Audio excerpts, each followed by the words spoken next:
imagekhabar.com।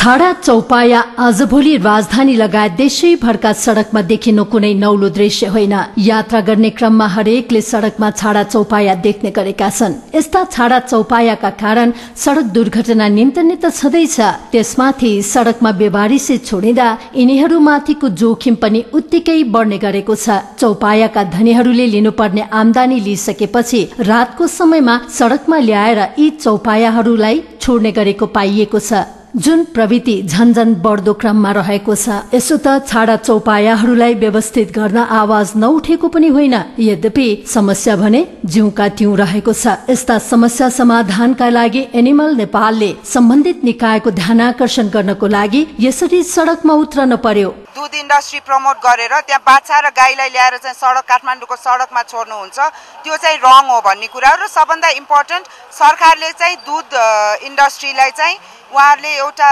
Tax लगाउनु पर्यो, जुन ट्याक्सबाट गौशालाहरूको पैसा उठोस्, त्यो गौशालाहरू बनोस् र सरकारले पनि त्यसमा सहयोग गरोस्। सक्छौं भने हामी सिटिजन्सहरूले पनि त्यसमा सहयोग गर्न सक्छौं। पशु पंक्षी र चौपायाकै कारण दुर्घटना भएमा 1 वर्षको कैद र 10,000 रुपैयाँ जरिवाना हुने कानूनी प्रावधान छ। यसप्रति कसैको ध्यान गएको देखिन्न।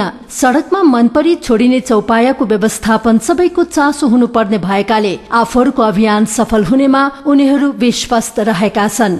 अब हामी यस्तै लाग्दै गयो भने त सार्थक पाउँछ, तर कहिले गर्ने कहिले नगर्ने, अलि तात्ने फेरि सेलाउने भयो भने त हुँदैन।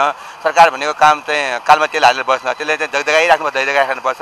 त्यस्तो जगाउने नै काम गर्दै कन्टिन्यू भयो र हामी मास पनि धेरै भयो भने चाहिँ सरकारले त्यो सुन्नै पर्ने बाध्य छ। घरको सदस्य जस्तै गरी पालिने चौपायाहरू चाहे ती गाई बाछा हुन् वा कुकुर वा अन्य, उनीहरूको बाँच्न पाउने अधिकारको संरक्षणमा सरोकारवालाहरूले ध्यान दिनै पर्दछ। पशु भन्दैमा चाहिँदाको भाँडो नचाहिँदाको ठाडो भन्ने छुट कसैले पाउनु हुँदैन। इमेज समाचारका लागि नवीन स्थापित र दिलीप पोखरेलका साथमा ग्रीष्मा राज भण्डारी।